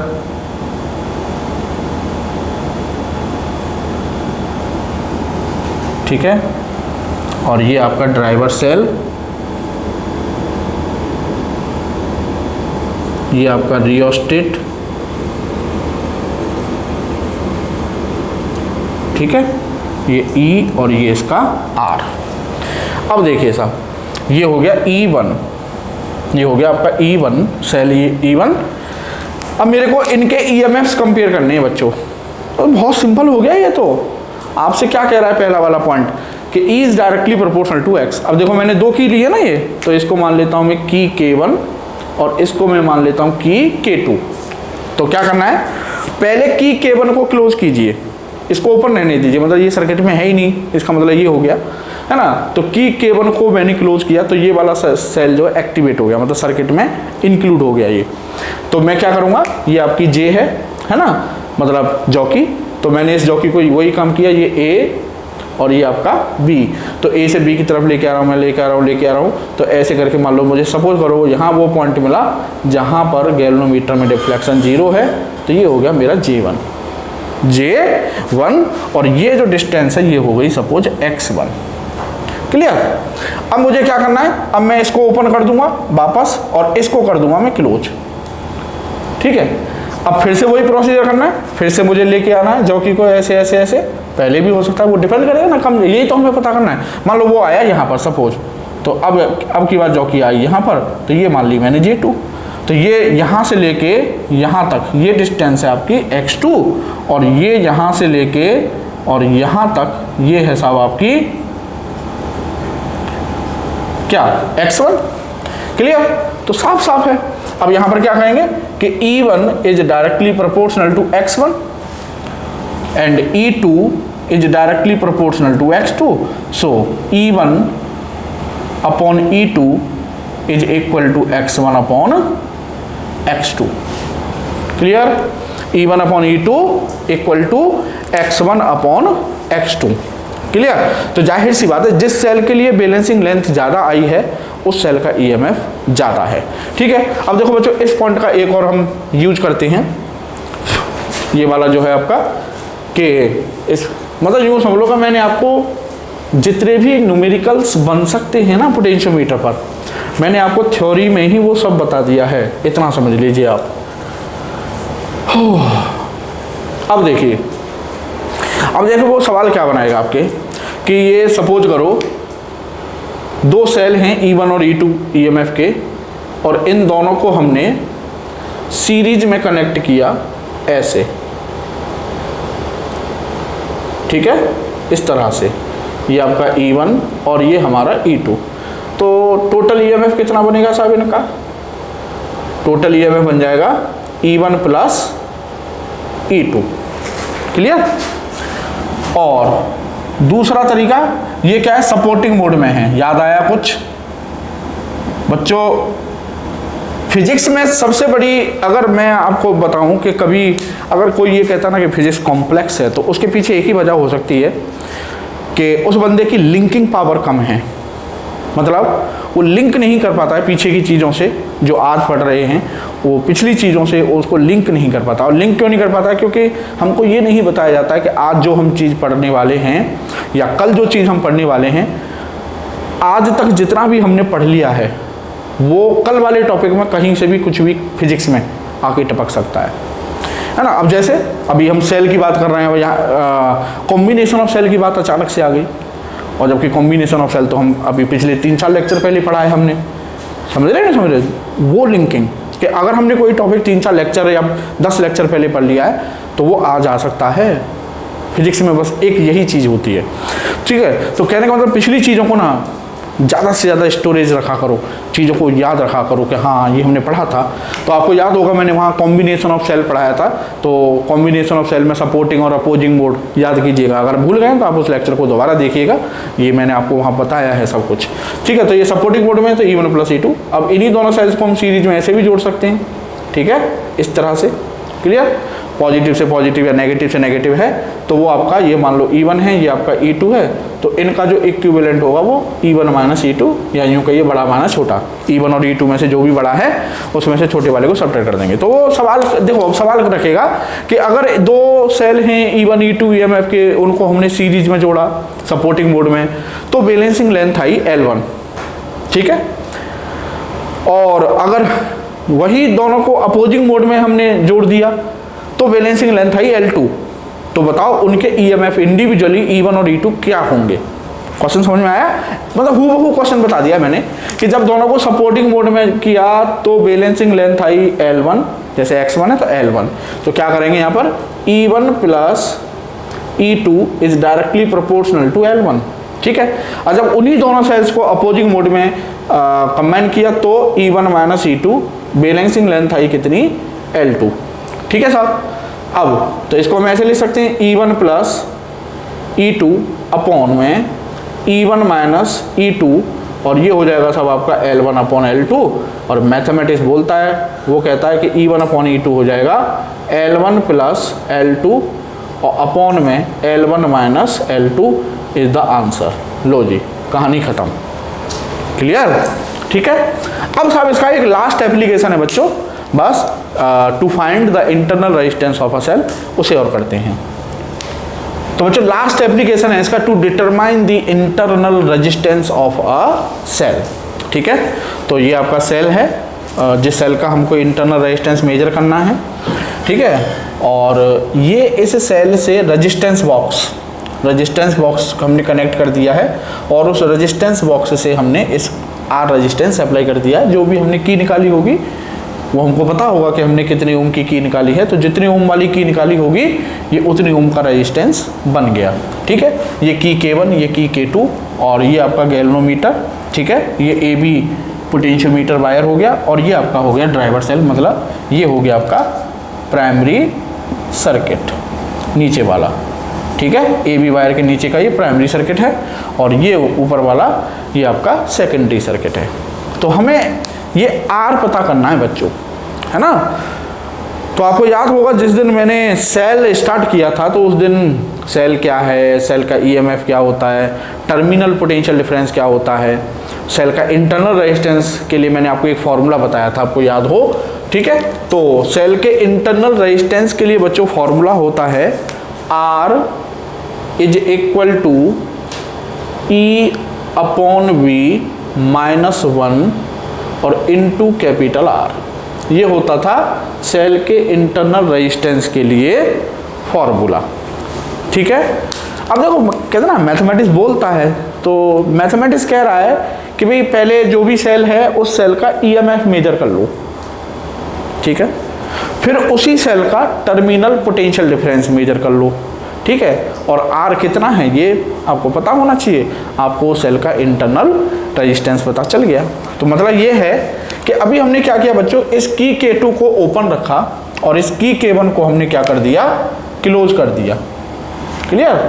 की K1 को हमने क्लोज कर दिया, तो जैसे इस की को क्लोज करेंगे तो ये सर्किट हमारा क्लोज हो गया, तो वही कहानी शुरू हो जाएगी, मतलब इसमें करंट फ्लो होने लगेगी, गैल्वेनोमीटर डिफ्लेक्शन देने लगेगा।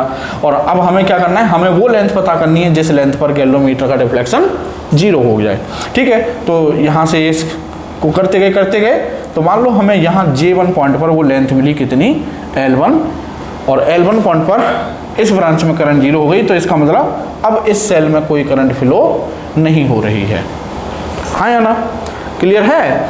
सेल में कोई करंट, सॉरी गैल्वेनोमीटर में कोई करंट फ्लो नहीं हो रही है। तो गैल्वेनोमीटर में कोई करंट फ्लो नहीं हो रही है, इट मीन्स सेल में कोई करंट फ्लो नहीं हो रही है, क्लियर है। तो अब साहब ईएमएफ क्या होता था, ईएमएफ क्या होता था, सेल के टर्मिनल्स के बीच पोटेंशियल डिफरेंस जब सेल में कोई करंट फ्लो ना हो रही हो या सेल से कोई करंट ना ली जा रही हो, तब सेल के दोनों टर्मिनल्स के बीच जो पोटेंशियल डिफरेंस होता है उसको हम बोलते थे ईएमएफ ऑफ द सेल, ठीक है। तो इसका मतलब इस केस में सेल में कोई करंट नहीं है, तो इसका मतलब ये जो भी पोटेंशियल डिफरेंस आएगा ए और J1 के बीच वो सेल के ईएमएफ के इक्वल आएगा। तो E इज इक्वल टू हो जाएगा K पोटेंशियल ग्रेडियंट और इनटू L1, क्लियर। ये हो गया साहब आपका इक्वेशन फर्स्ट। अब वो कह रहा है फॉर्मूला कि अब उसी सेल का टर्मिनल पोटेंशियल डिफरेंस पता करो। टर्मिनल पोटेंशियल डिफरेंस के लिए सेल में करंट फ्लो होनी चाहिए, तो अब हमने क्या किया, की K2 को क्लोज कर दिया साहब, ठीक है। की K2 को क्लोज कर दिया तो बच्चों ये सर्किट आपका क्लोज हो गया और सेल करंट फ्लो करने लगेगी और सेल में करंट फ्लो करने लगेगी। तो अब जो सेल टर्मिनल के बीच जो पोटेंशियल डिफरेंस है वो ईएमएफ नहीं, अब वो टर्मिनल पोटेंशियल डिफरेंस होगा, है ना। अगर आपको ईएमएफ टर्मिनल पोटेंशियल डिफरेंस इन कॉन्सेप्ट्स में थोड़ा सा अगर कोई दिक्कत आ रही है तो मैं आपको रेफर करूंगा कि सेल के ईएमएफ, सेल के ऊपर EMF, internal resistance, terminal potential difference, इन टॉपिक्स के ऊपर लेक्चर है, ठीक है। मैं उसको डिस्क्रिप्शन में दे दूंगा। अगर आप में से किसी को दिक्कत है उस कॉन्सेप्ट को समझने में तो पहले आप उस लेक्चर को पढ़िएगा, ठीक है, देन उसके बाद ये, तो मैं आपको यही रिकमेंड करूंगा, क्योंकि अभी हो सकता है जिन्होंने वो कॉन्सेप्ट नहीं पता तो उनको समझने में दिक्कत आ रही होगी कि यार क्या ईएमएफ है, क्या टर्मिनल पोटेंशियल डिफरेंस है। तो वो चीज़ अगर क्लियर करनी है तो आप वो लेक्चर जरूर देखें, ठीक है साहब। तो अब मैंने इस सेल ये की क्लोज जैसे की तो इस सेल में करंट फ्लो होने लगेगी साहब, ये ठीक है, इस तरह से। तो सेल में करंट फ्लो हो रही है, तो अब जो ईएमएफ है वो ईएमएफ नहीं, अब वो हो गया V, मतलब टर्मिनल पोटेंशियल डिफरेंस। फिर से वही प्रोसेस दोहराएंगे हम, इस की को लेंगे साहब और यहाँ ऐसे ऐसे करते जाएंगे और एक पॉइंट मिलेगा जहाँ हमें डिफ्लेक्शन 0 मिल जाएगा। वो मिला सपोज हमें लेंथ L2 पर, तो वो जो हमें डिफ्लेक्शन मिला है, मतलब जो बैलेंसिंग लेंथ मिली है वो किसके लिए मिली है, अब वो मिली है हमें टर्मिनल पोटेंशियल डिफरेंस के लिए। तो V is equal to KL2, ये हो गया साहब इक्वेशन सेकेंड। तो यहाँ से E upon V equal to हो जाएगा L1 अपॉन L2, ठीक है। L1 और L2 की जो वैल्यू हैं, मैं आपको एक बात तो ये तो बताना ही भूल गया, इस वायर के पैरेलल में लाइक मीटर ब्रिज एक मीटर स्केल लगा रहता है जिससे आप बैलेंसिंग लेंथ को मेजर करते हैं, ठीक है ना। तो E अपॉन V आया L1 अपॉन L2 और L1 और L2 हम मीटर स्केल से मेजर कर ही लेंगे। तो बस E अपॉन V की जगह L1 अपॉन L2 रख दो, तो R आ गया internal resistance L1 upon L2 minus 1 और इनटू R क्या है, जो हमने रेजिस्टेंस बॉक्स से निकाला था, वो हमको पता होगा कि हमने कितना रेजिस्टेंस अप्लाई किया था, उसकी वैल्यू रख देंगे, आपको सेल का इंटरनल रेजिस्टेंस पता चल जाएगा। क्लियर है। तो ये था, this is all about potentiometer theory. तो आई होप कि आपको इसकी थ्योरी समझ में आई होगी। तो अब बच्चों हम करेंगे इसके अच्छे अच्छे, जो मैं कह रहा था ना, मास्टर फॉर्मूला। तो मैं आपके लिए एक से एक झकास क्वेश्चन लाया हूँ, ठीक है, ज़्यादा नहीं, 4 5 6 क्वेश्चन करेंगे हम, और A to Z कोई भी क्वेश्चन करना फिर आप, और कोई भी क्वेश्चन किसी भी बुक से देखना, आपको पोटेंशियोमीटर के क्वेश्चन में दिक्कत नहीं आएगी। तो बच्चों ये है आपका प्रॉब्लम नंबर 1, ठीक है साहब।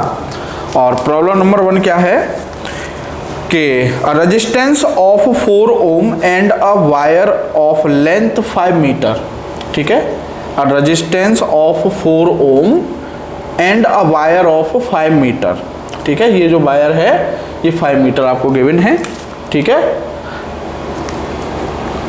And resistance 5 ohm and resistance 5 ohm are joined in series, मतलब ये सब सीरीज में जुड़े हुए हैं, ठीक है साहब, and connected to a cell of EMF 10 volt, ठीक है, and internal resistance 1 ohm. A parallel combination of two identical cells, a parallel combination of two identical cells is balanced across 300 centimetre, 300 centimetre बोले तो 3 metre, 3 metre की length पर वो दोनों क्या हो गए हैं, बैलेंस हो गए हैं। सो वो कह रहा है the EMF E of each cell. अब बच्चों हमारी तो कुछ समझ में आया नहीं, ये तो कह रहे हो गए आप कि भाई हमारी तो समझ में सर कुछ आया नहीं। अब देखो सबसे पहले तो आपको क्या है, मास्टर फॉर्मूले को लिख लेना है ना। तो बच्चों देखो E इज इक्वल टू होता था सेल का EMF, master formula number 2, E is equal to होता था E upon R plus RH plus R, और इनटू में V ये होता था ना, इनटू में मास्टर फॉर्मूले में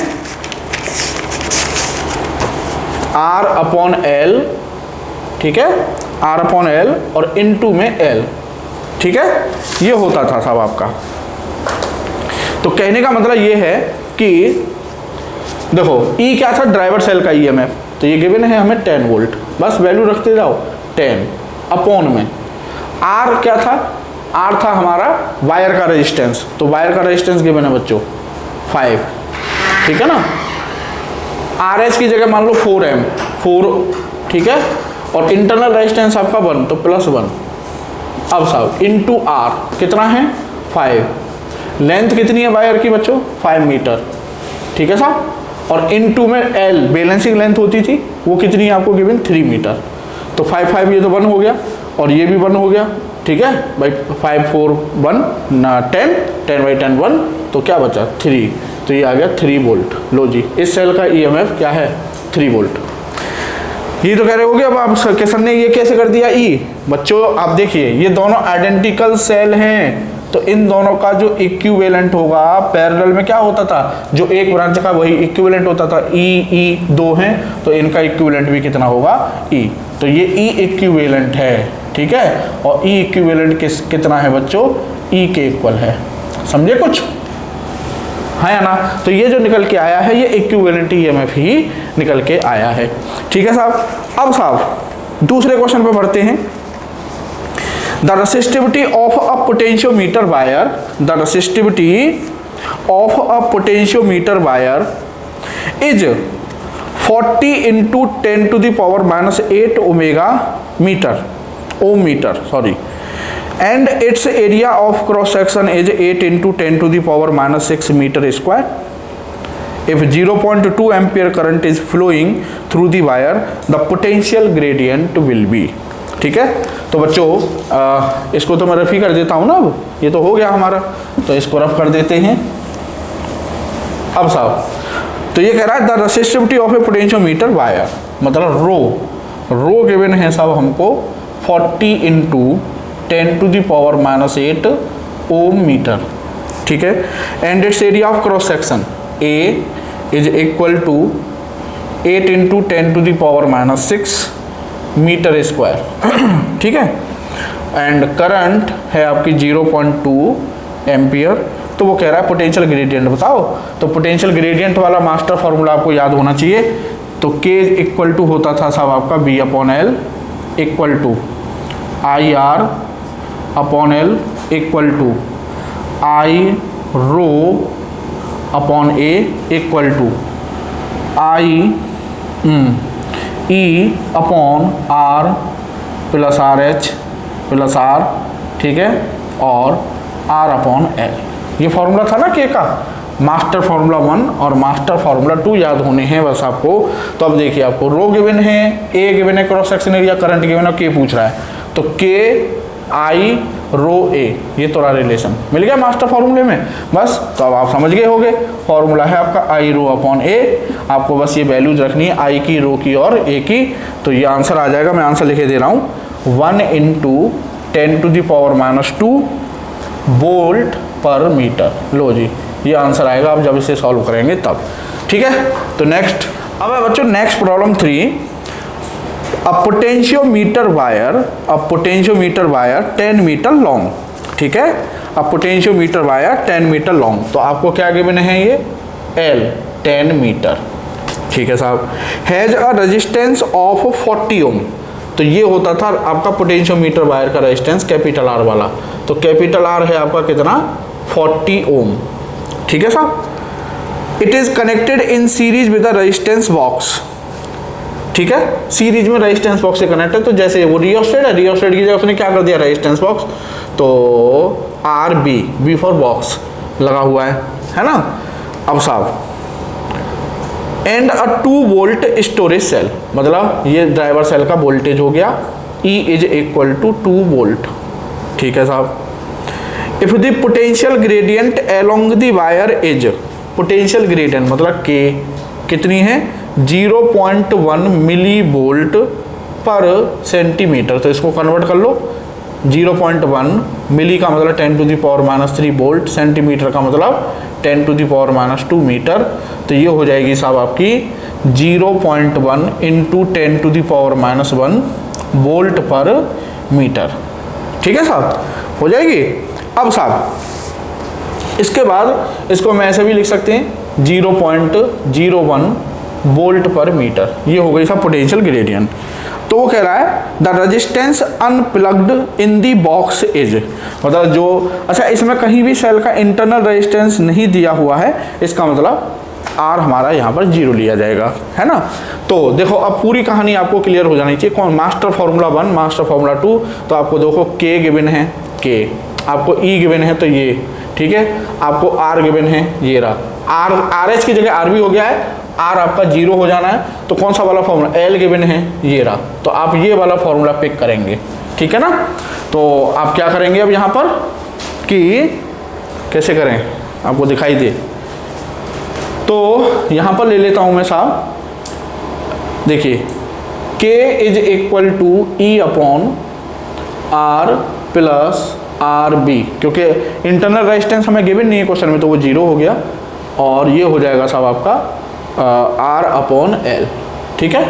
के की वैल्यू हमें गिवन है 0.01, ई की वैल्यू हमें गिवन है 2, आर की वैल्यू हमें गिवन है 40, और ये आर भी हो जाएगा, है ना, और ये हमारा 40, और लेंथ हमें गिवन है 10। बस अब इसको हमें सॉल्व करना है। तो ये हो जाएगा साहब आपका क्या बोलते हैं, ये 4 8, तो 0.01, ठीक है, इंटू 40, इसमें मल्टीप्लाई कर दिया मैंने क्रॉस ऐसे, ठीक है ना, प्लस 0.01 आर बी, और ये हो जाएगा आपका 8, ठीक है। तो ये हो जाना है साहब आपका 40, तो मतलब 0.4, क्यों 0.4, और प्लस 0.01 आर बी और इक्वल टू 8, तो 0.01 R B equal to 8 minus 0.4, है ना।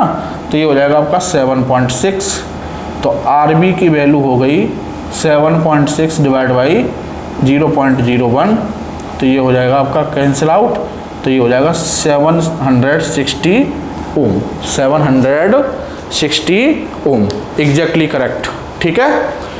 तो ये हो गया सब आपका सवाल। मैंने आपको क्या बोला है, मास्टर फॉर्मूला बड़ी कमाल की चीज़ है, ठीक है। तो नेक्स्ट सवाल करते हैं। अब है बच्चों प्रॉब्लम 4, बहुत सिंपल है, छोटी सी प्रॉब्लम है। ये कह रहा है कि in a potentiometer of 1 metre length, ठीक है, an unknown EMF voltage source is balanced at 60 centimetre length. मतलब एक अभी जो हमने सेल का ईएमएफ मेजर किया था एप्लीकेशन में, तो क्या किया था हमने, सेल को लगाया और फिर उसके लिए हमने बैलेंस लेंथ पता की थी, तो वो जो भी आई थी एल, ठीक है ना। दो के लिए जब हमने कंपेयर किया था तो कैसे, पहले एक के लिए लेंथ निकाली थी, फिर दूसरे के लिए बैलेंसिंग लेंथ निकाली थी। तो यहाँ पर वही प्रैक्टिस कर रहा है ये, मतलब वही उसी को सवाल बना दिया है कि in a potentiometer of 1 metre length an unknown EMF voltage source is balanced at 60 centimetre length of potentiometer wire, while a 3 volt battery is balanced at 45 centimeter length, ठीक है। then the EMF of the unknown voltage, ठीक है साहब। तो E2 दो cell का अगर हम कंपेयर करते हैं तो E2 upon E1 equal to L2 upon L1, ठीक है। तो E2 हमें पता करना है और E1 हमको गिवन है बच्चों 3 वोल्ट, और E2 के लिए जो अननोन है उसके लिए बैलेंसिंग लेंथ आई है 60 और जो 3 वाला है उसके लिए आई है 45, ठीक है ना। तो ये हो जाएगा आपका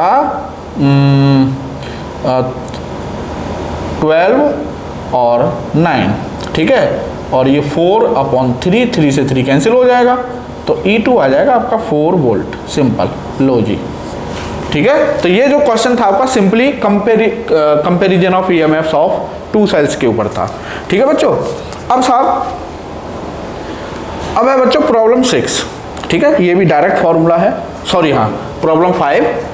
अ cell can be balanced against 110 centimetre. A cell can be balanced against 110 centimetre and 100 centimetre of potentiometer wire respectively with and without being short circuited through a resistance of 10 ohm. अभी जो इंटरनल रेजिस्टेंस मेजर किया था तो हमने क्या किया था, पहले हमने जो एक्सटर्नल रेजिस्टेंस था रेजिस्टेंस बॉक्स वाला उसको बाहर रखा था और हमने तब बैलेंस लेंथ निकाली थी। फिर उस रेजिस्टेंस बॉक्स वाले रेजिस्टेंस को भी हमने सर्किट में ले लिया था, मतलब की को क्लोज कर दिया था, फिर दोबारा से हमने बैलेंसिंग लेंथ ली थी, ठीक है।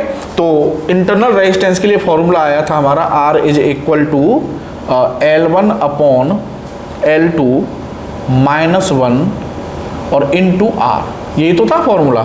तो वो कह रहा है कि a cell can be balance against 110 centimetre. तो 100 ज़्यादा वाली जो लेंथ है वो ईएमएफ ज़्यादा होता है ना टर्मिनल पोटेंशियल डिफरेंस से, तो 110 तो होगी L1 और 100 सेंटीमीटर जो E अपॉन बी, ये इसकी जगह पे तो रखा था हमने, आपको याद हो अभी।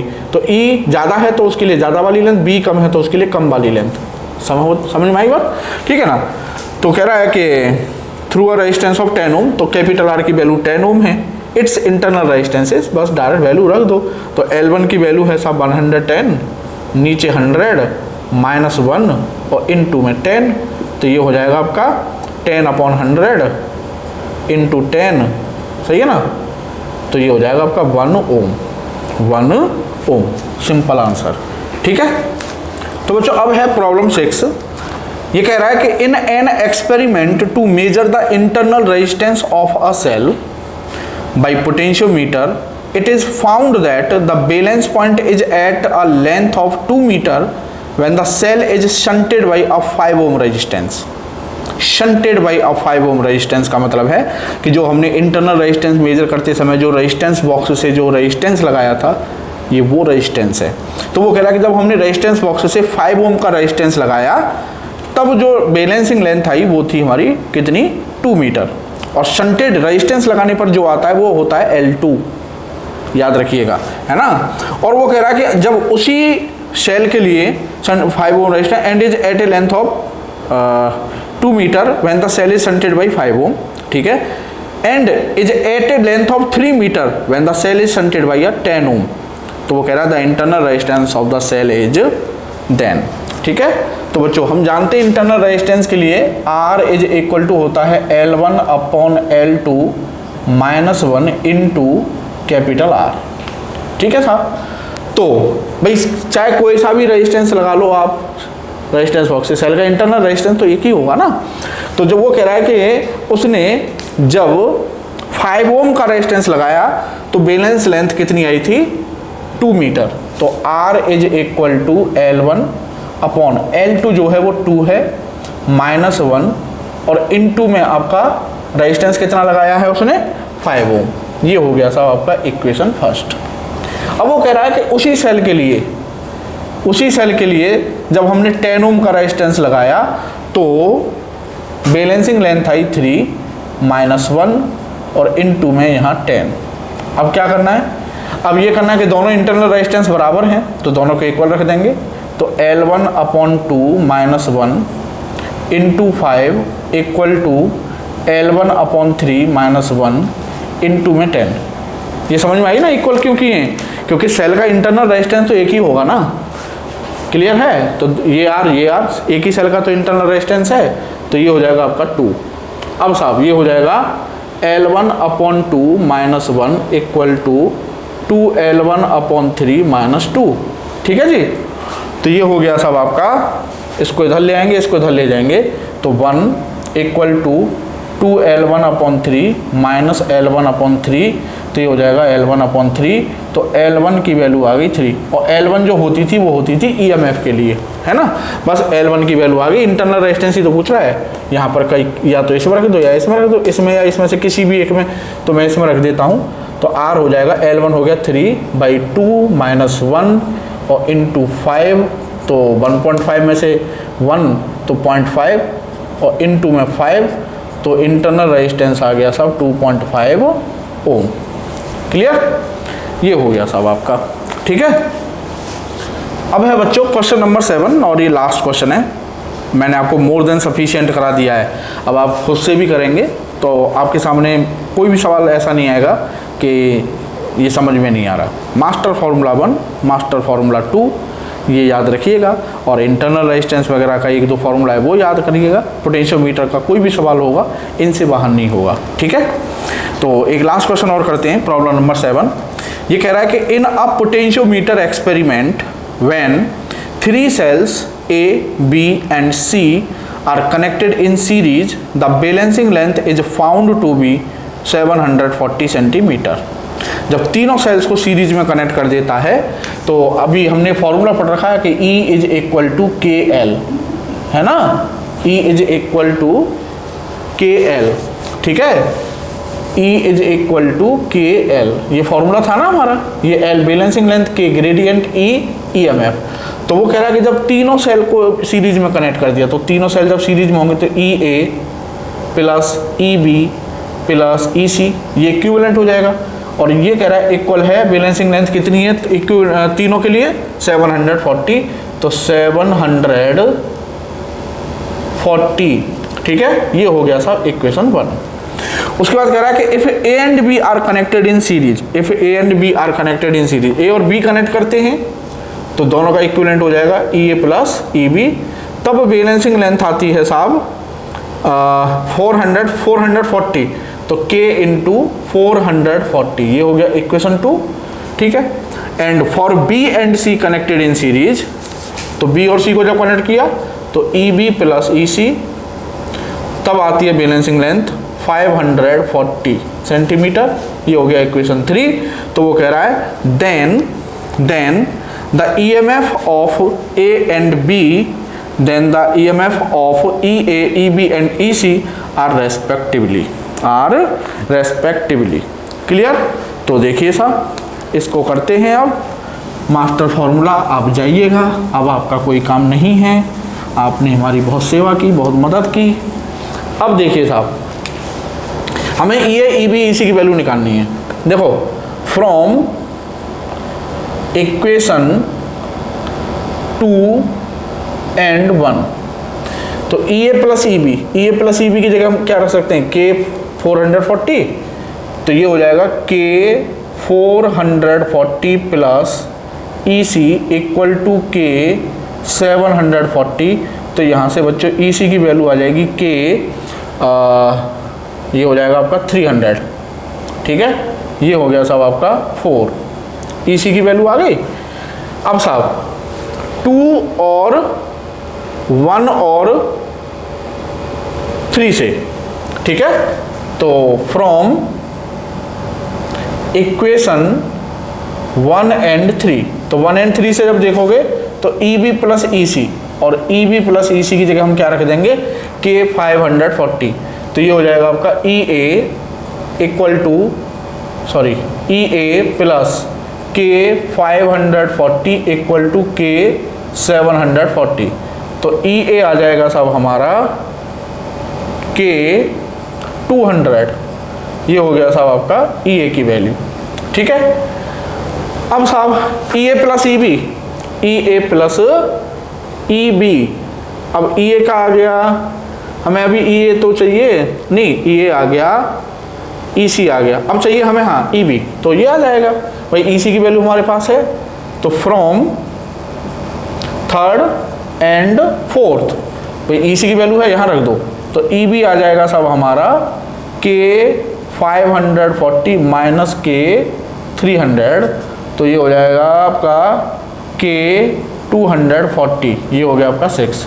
ई ए ई बी ई सी तीनों की वैल्यू आ गई साहब, तो इसको हम ऐसे लिख सकते हैं बच्चों, E A ratio E B ratio E C equal to, E A कितना आया है 200 के रेशियो, ई बी कितना आया था साहब 240 के, ठीक है, और ई सी कितना आया था साहब 300 के।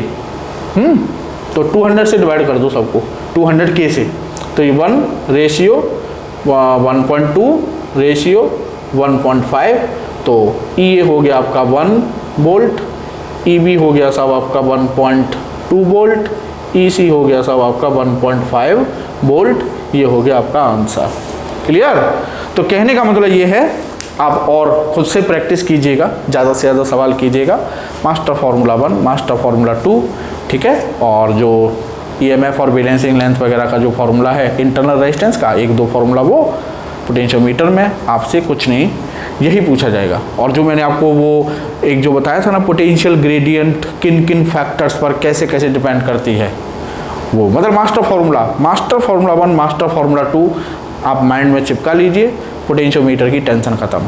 ठीक है, तो आज के लिए बच्चों इतना ही, मेरे ख्याल से बहुत ज़्यादा हो गया आज, लेकिन मेरे को क्या टॉपिक ख़त्म करना था, ठीक है ना, तो कोई बात नहीं, आपको अच्छा नॉलेज ही मिलेगी, ज़्यादा से ज़्यादा पढ़िएगा। तो मिलते हैं आपसे नेक्स्ट लेक्चर में नए टॉपिक के साथ, तब तक के लिए थैंक यू, जय हिंद।